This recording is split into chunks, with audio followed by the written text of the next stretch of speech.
Suzanne Blanchard, Montréal 1982. Une femme disparaît près d'un garage de Montréal et on retrouve son corps 4 jours plus tard flottant dans le lac des Deux-Montagnes à Sainte-Anne-de-Bellevue à 35 km du lieu de sa disparition. En 1982, Suzanne Blanchard habite au 940 rue Cherrier à Montréal depuis peu. Elle est la mère de 2 adolescents et elle a rompu il y a 1 mois avec son conjoint qu'elle fréquentait depuis 3 ans.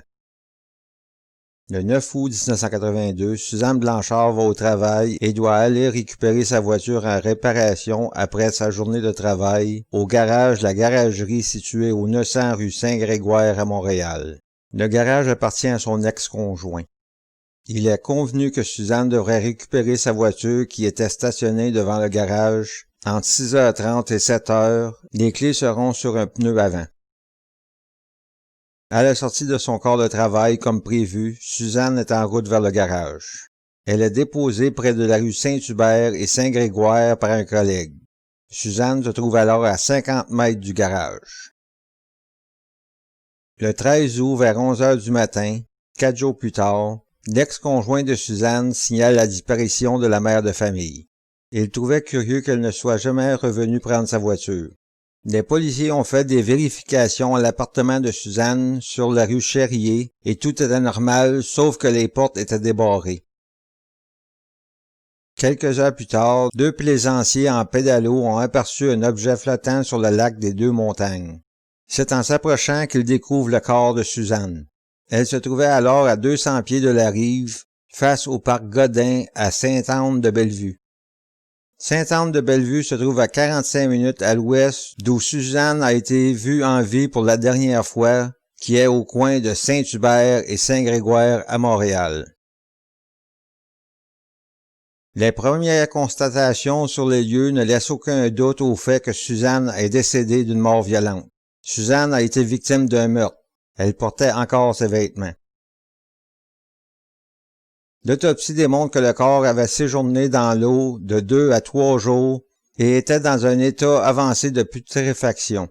La cause exacte du décès a été difficile à déterminer pour cette raison. Suzanne avait 2 plaies pénétrantes au cou de 2,5 et 5 cm de longueur. Elle avait des ecchymoses sur le côté gauche du visage et a aussi été gravement blessée à la tête. Ses mains comportaient des plaies de défense. Et environ 10 tours de ruban gommé ont été retrouvés autour de son cou. Le rapport d'autopsie indique que la cause de la mort est la noyade. Elle était sans doute inconsciente lorsqu'on l'a jetée dans le lac. Depuis 1982, quelques témoins importants et des personnes d'intérêt ont été interrogés par la police, mais aucune arrestation n'a été faite. L'ex-conjoint a été interrogé. Des preuves circonstancielles indiquaient qu'il pouvait être relié au meurtre. L'homme a refusé le test de polygraphe. Il a été relâché car aucune des preuves ne pouvait réussir à l'accuser pour la mort de Mme Blanchard.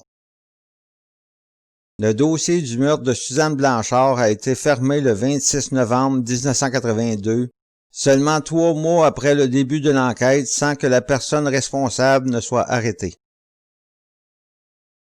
En 1991, même si le meurtre de Suzanne Blanchard est non résolu, la boîte d'objets contenant des preuves biologiques avait été détruite par le bureau du coroner. Certaines preuves manquantes, notamment les ongles de Suzanne, des tests sanguins et le ruban gommé auraient certainement pu aider à résoudre ce crime avec les technologies d'aujourd'hui. En 2003, des détectives ont réouvert l'enquête. Ils ont questionné des témoins de nouveau, mais aucune information n'a réussi à inculper quelqu'un. Certaines nouvelles informations ont ajouté des preuves circonstancielles contre le suspect principal des enquêteurs, l'ex-conjoint de Suzanne. En 2010, une lettre anonyme a été envoyée au Journal de Montréal. La lettre fut acheminée au service de police de la ville de Montréal à l'intention des homicides non résolus. Le message de la lettre donnait des détails sur les individus qui auraient commis le meurtre. Encore, tout était relié à l'entourage de l'ex-conjoint et la lettre identifiait son complice. Aujourd'hui, puisque les preuves matérielles ont été détruites, la seule chance de résoudre ce crime est une confession ou une autre preuve solide qui ne peut être apportée que par des personnes témoins de quelque chose ou des complices repentants.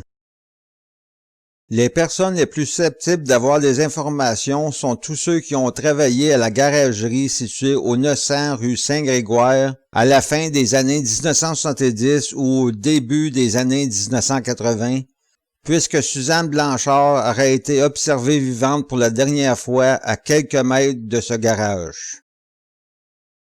Les collègues de travail de Suzanne à Film 24 et à PNMD Communication pourraient aussi avoir reçu des confidences de cette dernière concernant des incidents ou une situation particulière dans sa vie. Toute information pouvant aider à résoudre ce crime peut être communiquée au service de police de Montréal au 514-393-1133.